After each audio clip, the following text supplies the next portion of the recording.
that they have to hold on to the ferry because of a dead body that washes up on shore, or washes up near the ferry, and it's basically a wonderful drama about basically who done it, and then there's all sorts of things. Much like most Nordic noir programs, you've got characters who are a little bit damaged, and you've also got very political, isn't it? You know, there's like the African slaves and things like that. Yeah, the stuff about the financial crisis in Iceland and how that affected the town originally, because they wanted to build like a pier, didn't they? Like a big sort of... That's it, waterfront development or something. Like basically, gentrify the town, and that fell through, and then they were suggesting doing it again, and that was part of the tension between like the townsfolk and the sort of four sort of big... A bit like the monorail story in The Simpsons, you know. A bit like nice. Yeah. Nice. Well, Captain, I'm afraid you're going to have to stay as long as you have to stay. I don't have the authority to make a decision like that. Yeah, but I do. We need to search the vessel. Why? What for? Captain, it seems more than likely that someone has been murdered and then dismembered aboard your ferry. It's possible that the arms and legs, or maybe even the head, are still here. That's insane. Not on my ship. Could you please give him your crew and passenger list?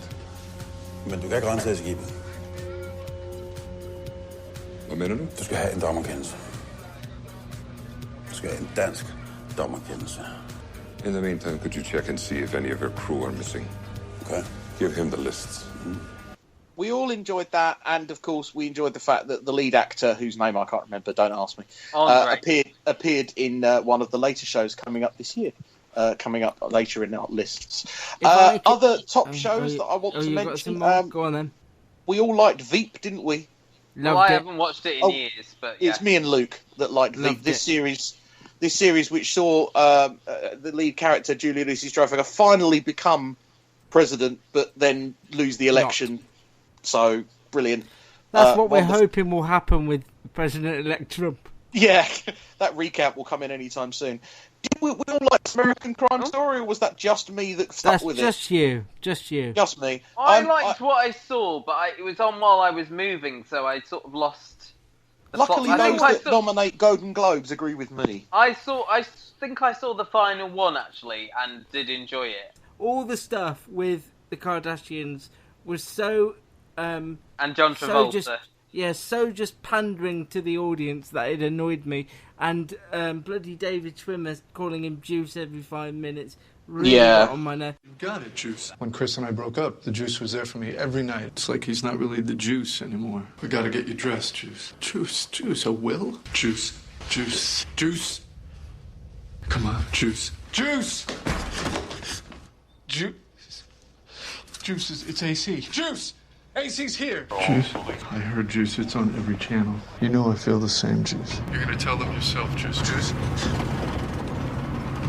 your whole family's here, Juice. She's on the house phone waiting to talk to you, Juice. Juice. Okay, Juice? Okay, Juice, we're good to go. You're home, Juice. You know Uncle Juice, and your Uncle Juice is a good man. He's never gonna stop being the Juice. It could explain a lot, Juice. Just hear him out, Juice. He's right, Juice. Listen, Juice.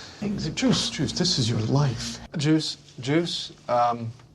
please, Juice, we need an answer. And it stopped it being a proper drama in my eyes. You could tell all the Kardashian stuff was the Ryan Murphy. No, I was going to say the Ryan Murphy influence, because he likes the sort of twee... Right, you know, when you sort of watch Glee and stuff like that, and the American There Horror was Story. another OJ documentary that, this was a proper documentary. Yeah, it was a cinematic release, wasn't it? That's right, and they showed it on ESPN about a couple of weeks ago, and they spread it over a couple of nights. It's hardly got any mention of the Kardashian family. In fact, I think the only mention of it is the incident where OJ years later is at a strip club and sees Kim Kardashian on like one of the Tonight shows and goes, "That's my goddaughter." So I think they hyped it up, as you say, because it's now more popular now. But at the time, it was just pandering to the audience. Yeah, it's pandering to an audience. I do agree with that. But I think managed to look over there was that imbalance in tone between it being sort of a gripping courtroom thing. Mm. You know, you had Cuba Gooding Jr., who's really good. Courtney B. Vance was very good as well. As, yes. Was he now Johnny in This Cochran? Is Us. No, there's also the guy that's in This Is Us. I thought was very good. That played Robert. I can't remember his name. The defendant. I can't. The defense. The prosecution lawyer. Yeah. So I mean, he was. That was very good. What I saw of it, but you say there's the sort of imbalance in tone between the sort of trashier elements, which Ryan Murphy is known for, and the more sort of serious side of it, and they sort of didn't mesh, and I think that's what sort of Luke had an issue with. It wasn't the greatest year for Game of Thrones. Oh, I thought it was an improvement, definitely, on the year before. I think certainly an improvement on the year before. I'll give you that. I think as a book purist. Yeah. Okay. Well, they went from the books, didn't they? Definitely. Well, Series 5 started it, and Series 6 definitely they've moved away from. Well, they did move away from the books this year because George R.R. Martin hadn't got any more. So this was a series where they were allowed to do things that people wanted to happen, because George R.R. Martin seems to be someone who always likes to swerve people by having almost like the bad guy come out on top. Spoiler alert now for anyone who hasn't seen Game of Thrones season 6, that he would have had Ramsay Bolton, defeat Jon Snow and his army and things like that. And because you had that victory, you had sort of Daenerys rising up and everything like that. You had things you wanted to see, I think Arya Stark killing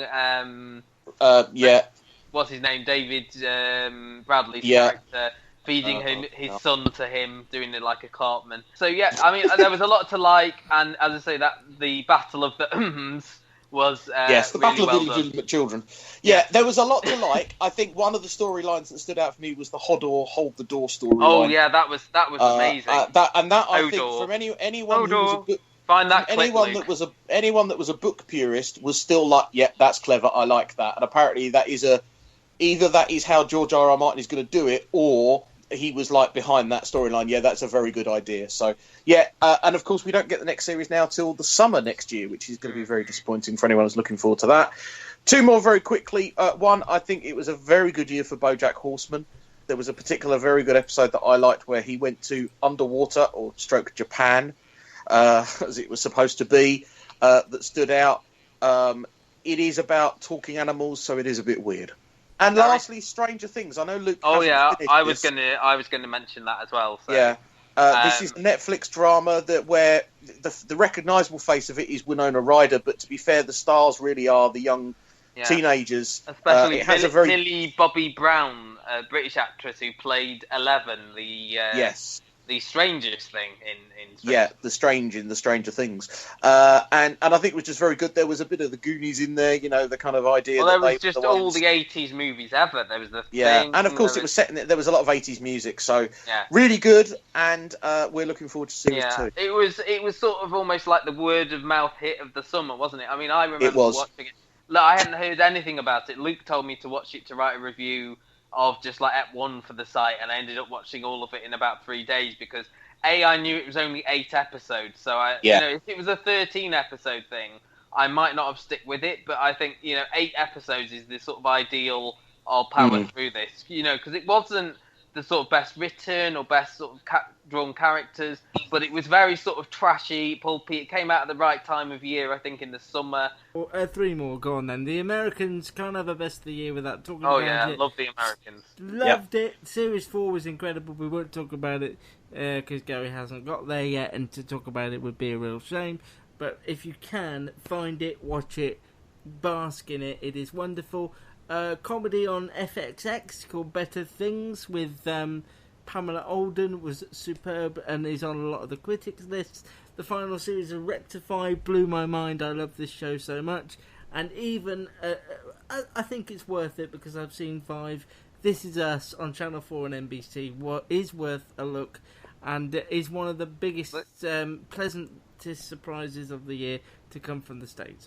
Deutschland 83 not there for you, Luke? Yeah, Deutschland 83 as well. I really enjoyed it. It was the first ever Walter Presents, and it was on TV fully. It was a clever spy story set in 1983 in the German land.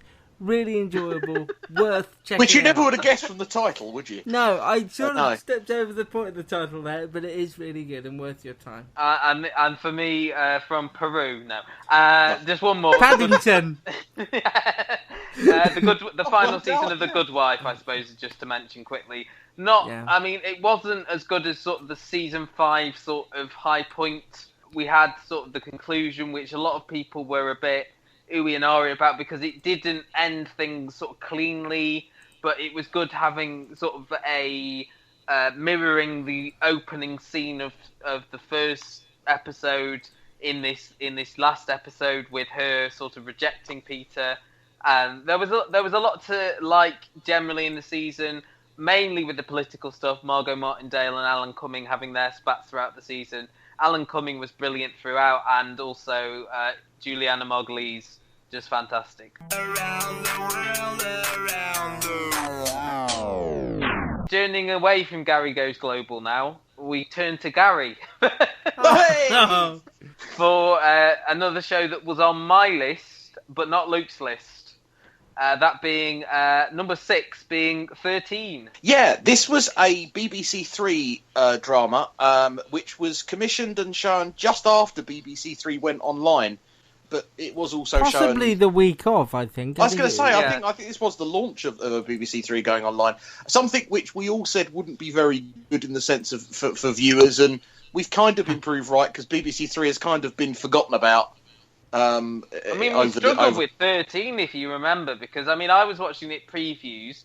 Luke was watching, I think, BBC Three. You were catching up on BBC Two, and you were a week behind the BBC Three. We were all out of sync with it. Nobody was... and that made it very hard for us. When she was 13, she was taken, and 13 years later, she came back. Hence the title, 13. And she tried to sort of act as if nothing... Not tried to act as if nothing had happened, but she was very insistent on having her old friends or her old boyfriend. Her old boyfriend had unfortunately moved on and got married since then. Something which he didn't automatically tell her, and she struggled with her family. But what was excellent was the main lead. Now tell me the actress's name. Jodie Comer. I think it was Jodie. She was just brilliant at being awkward. She was fantastic, and she was the most believable part of the whole show. I think if I remember anything, really, it's her acting performance. I think that opening scene was so well done. Some of it worked, some of it didn't, but Jodie Comer tied everything together perfectly. I think if you remember back, we thought the police were rubbish in this. They were terrible. Yeah, there was a police bureau there was at least one brilliant set piece in every episode, which sort of kept you hooked, kept you like guessing. I think 13 did a lot that another show we'll talk about in a bit that we're building up did a little bit better, and maybe that's why we don't remember it as fondly. It was interesting. Gary's list specifically was interesting because you had a lot of sort of female-centric dramas in there, Gary. What we'd sort of call the midwife. That would be because Girl, 13. Yeah, it's because he's going through the menopause now. He's that age. And another female-centric drama that Gary didn't have on his list, but was on mine and Luke's list at number 5. Luke can lead this one because it was a little higher on his list. Is Happy Valley. Yeah, second series. Really worried about it. Shouldn't have been. It was. I don't think it was better than the first. It was a different animal to the first. Catherine Kaywood, just a fascinating character, and Sarah Lancashire plays her with such realism, and Sally Wainwright's scripts just roll out of her mouth like it's effortless. I just think it was perfectly plotted, tons of characters, tons of things going on, but never overly complicated, never too much going on for you to follow, never... You know, everybody had their moment to shine. Yeah, what I was going to say, I think that's the problem with, and I'm trying to catch up with it at the moment, the second series of Humans, that there is you are watching it now. Yeah, there is too much going on. There are too many characters.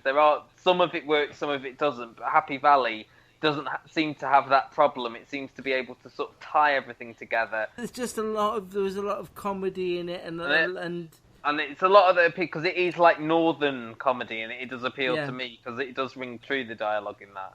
There's a rhythm to Sally Wainwright's dialogue. I thought the second series made a lot of sense. I thought the plots were gripping. Kevin Doyle was so good in it, as well as the... Oh, he's amazing. The sort of policeman who was driven to murder and sort of unravelled as the series went on. It was like 3 shows, but 3 perfect shows all together. The scene I will always associate with Happy Valley Series 2 is the scene where he's about to jump to his death and she says, I haven't done the course on how to sort of talk to you. And he says, I've done it, I'll tell you what to say. So he's basically coaching her on how to get him down. You don't come near me!